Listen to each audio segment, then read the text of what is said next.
I never thought I would be the type of person to get caught up in something out of a nightmare, but this really happened to me. It started on what was supposed to be just another regular work trip. I work for a company that services vending machines across different towns, and that day I had been driving all morning to reach a small rural route. My shift had gone smoothly, and I was finally on my way back toward the main highway when my front tire blew out. The sound was deafening, and the car lurched to the side. I managed to guide it onto a quiet road and stop safely. When I opened the trunk, I realized I had the spare tire but no jack. Without it, I was stuck. My phone signal barely clung to one bar, and calling roadside assistance wasn't working. The GPS app, however, showed a property not too far down a small cracked road branching off ahead. I figured maybe someone there could help. So I locked my car and started walking. The sun was dipping lower and everything around me felt too quiet. The cracked pavement wound between overgrown fields, weeds taller than my waist on either side. Finally, my GPS chirped that I had arrived. That's when I saw the house. It looked abandoned, paint peeled in long strips from the siding, the porch sagged in the middle, and the roofline seemed to bow under its own weight. The whole place looked like it hadn't been touched in decades. But then I noticed something that made me pause, a quick glint in the upstairs window, like sunlight bouncing off glass.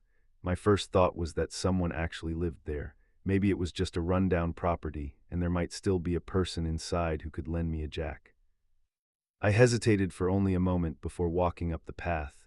The weeds brushed against my legs as I climbed onto the porch. The boards groaned under my weight. When I tried the front door, it was locked.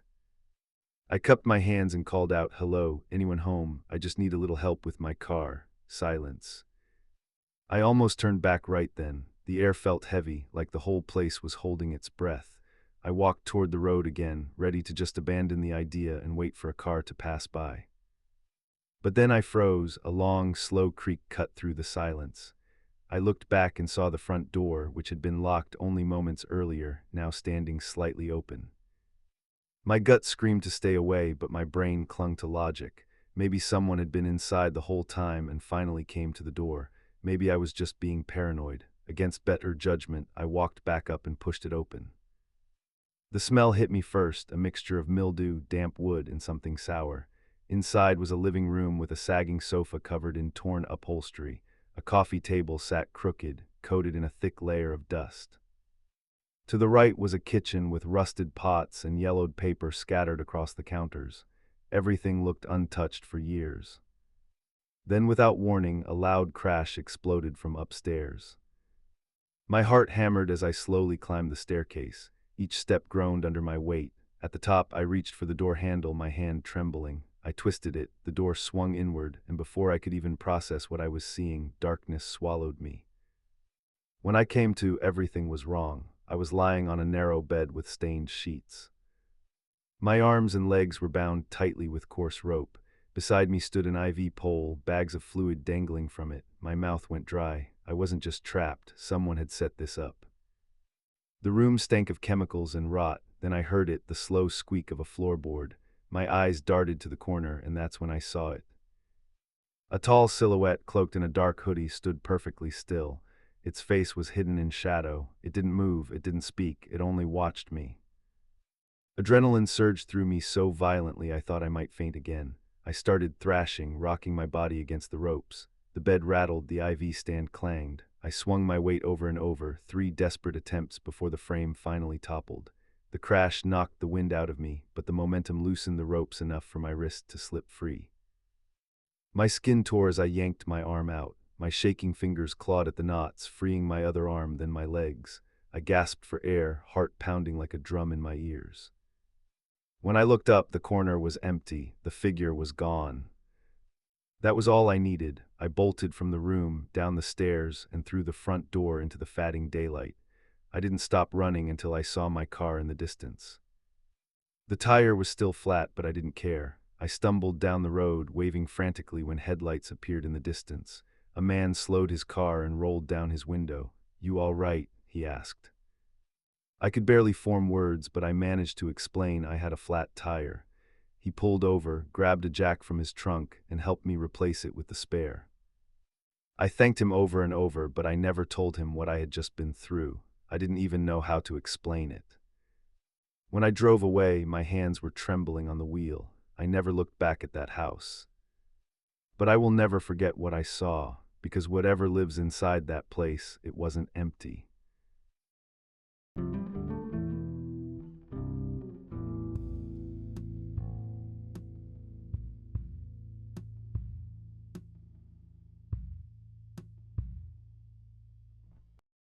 I had been searching for a new place to live for months. My lease was ending soon, and the stress of rising rent had been eating at me every night. I worked long hours at a job that barely covered the bills, and I wanted nothing more than a quiet, affordable space where I could finally breathe. The city apartments were too expensive, and the ones I could afford were either in dangerous neighborhoods or falling apart completely. I spent every evening scrolling through online ads, hoping to find something that felt like a chance rather than a compromise. That was when I saw it, a house for rent at a price so low I thought it had to be a mistake. The pictures looked a little dated, sure, and the resolution was grainy, but it didn't look terrible. A small yard, decent-sized rooms, and a location that seemed only a short drive from where I worked. It almost seemed too good to be true, and I told myself I couldn't afford to be picky. I had to check it out.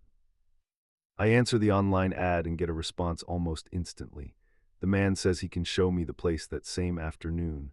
I feel lucky, like maybe things are finally turning around. With that thought in my head, I get in my car and drive to the address. When I arrive, though, my stomach tightens. The address leads me to a house that looks abandoned. The windows are boarded up, the paint peeled in long gray strips, and the yard is overgrown with weeds that reach my knees. A crooked sign out front lanes toward the street, so weathered it is unreadable. My first thought is that I must have written down the wrong address. Just as I am about to double-check my phone, a man steps out from behind the side of the house. He is tall and thin, with a dark coat that seems far too heavy for the season. His face is pale, his eyes narrow, and there is something unsettling about the way he smiles when he sees me. "You must be here about the rental," he says. His voice is calm, but something about it feels rehearsed. "Yes, I think so," I reply cautiously. "I was looking for number 1423. Is this right place?" "It is," he says, nodding. "Don't let the outside fool you. Come inside and you'll see it has potential." I glance again at the boarded-up windows. "It doesn't look like it's ready for anyone to live in," I say, half laughing, hoping he will agree and explain. The man shakes his head slowly. "Appearances, always deceiving. Come inside anyway, I'll show you." He steps onto the porch and rests his hand on the doorframe. His presence fills the threshold like a shadow. He gestures toward the door again, waiting for me to move closer. "I don't know," I say carefully. "It looks like it hasn't been lived in for years." "That is exactly why it's available," he replies smoothly. "Most people can't see beyond the surface, but you're smarter than that, aren't you? You came here because you saw the opportunity." I shift uncomfortably. I thought it looked different in the photos. "Of course it did," he says quickly, almost cutting me off. "Photos never capture the real character of a house. You have to step inside to feel it. Just a minute. 1 minute inside and you'll understand."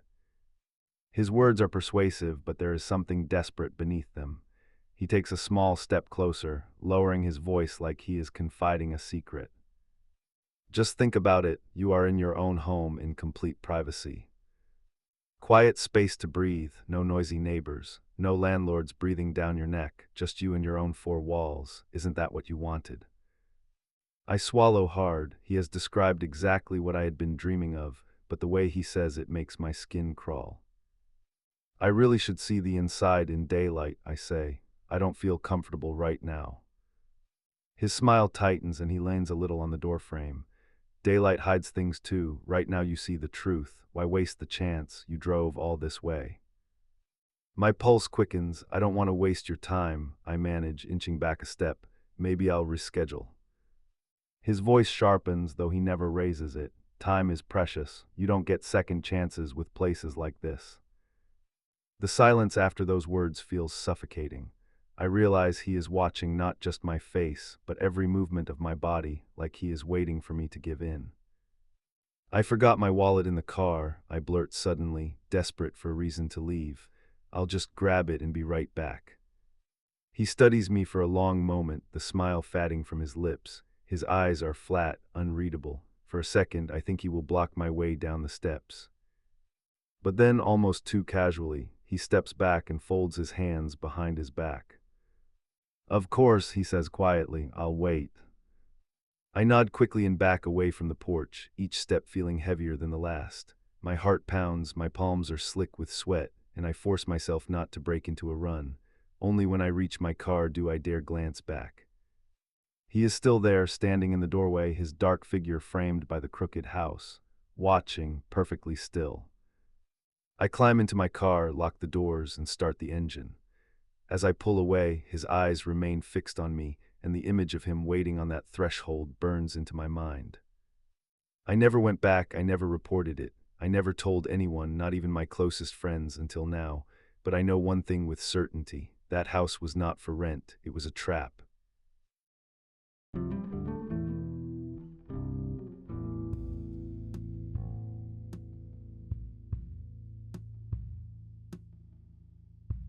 I returned to my city having grown up. Years had passed since I had last walked these streets. I had built a life for myself somewhere else, in a bigger place where memories did not haunt me as much. But still, something about coming back to my hometown felt strange, as if I had stepped back into the body of my younger self. Every corner carried echoes of childhood. Every old building whispered secrets that I thought I had forgotten. That night I met up with an old friend I had not seen in years. We sat in a small bar on the edge of town, talking about how life had treated us, filling the gaps of all those years apart. At first it was casual, light-hearted, the way old friends slip into familiar rhythms. But then, as the evening stretched, the conversation turned to things from our childhood, the kind of memories that make you laugh, then shiver a little after. We remembered an abandoned house on the outskirts of town.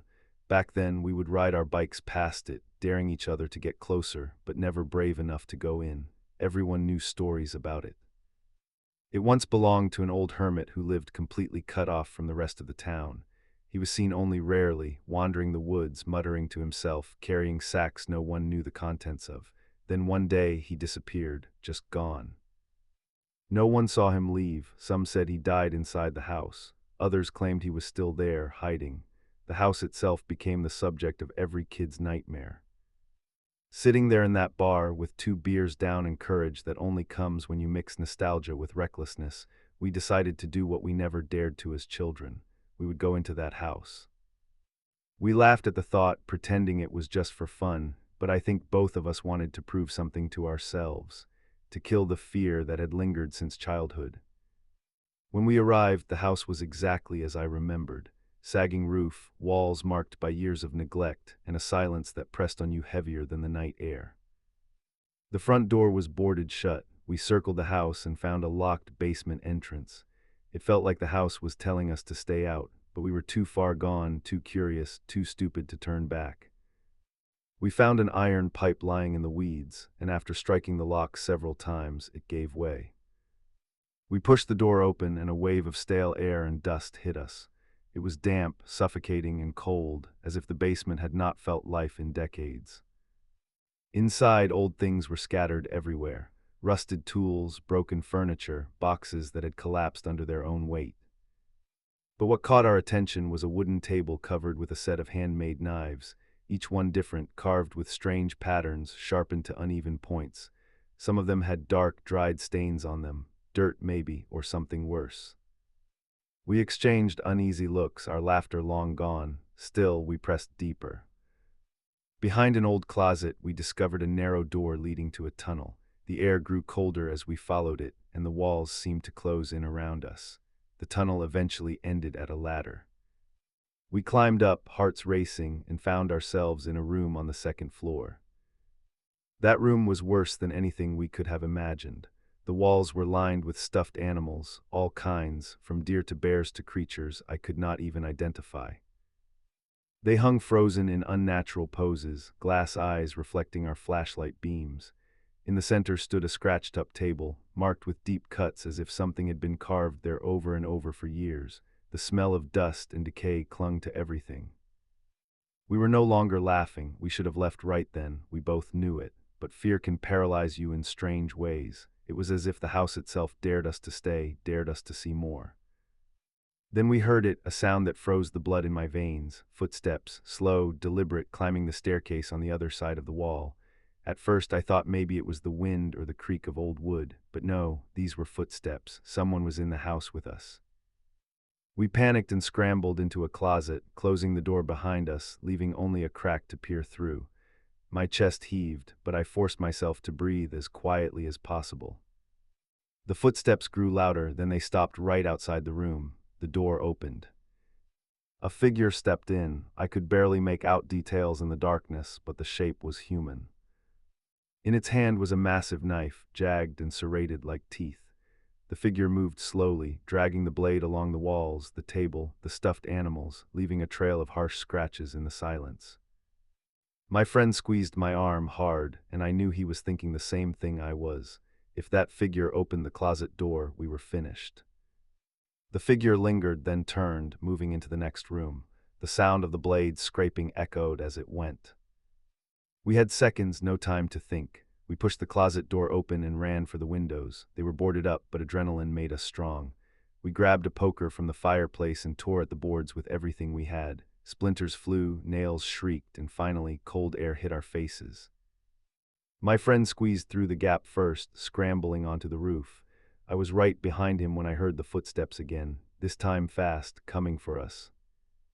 I threw myself at the window. Half my body was out when a hand clamped around my wrist. The grip was like iron. It yanked me back with terrifying strength. I fought, kicking and pulling. The figure leaned in closer, but in the struggle my watch snapped off my wrist. The figure stumbled back with it, and in that moment I tore free, dragging myself through the gap. We jumped from the roof into the weeds below. Pain shot through my leg, but I ran anyway. We ran like animals, powered only by terror, not daring to look back. The world blurred around us until finally, we burst into the bright lights of a supermarket parking lot. Only then did we collapse, gasping, clutching at the reality that we had escaped. For days after, I did not speak to my friend. I think he was as shaken as I was. I left town soon after, back to the big city, trying to bury the memory, but it lingers still. I can feel that grip on my wrist, the weight of the knife, the glass eyes of the stuffed animals watching me. We should never have gone into that house. Some doors are meant to stay closed.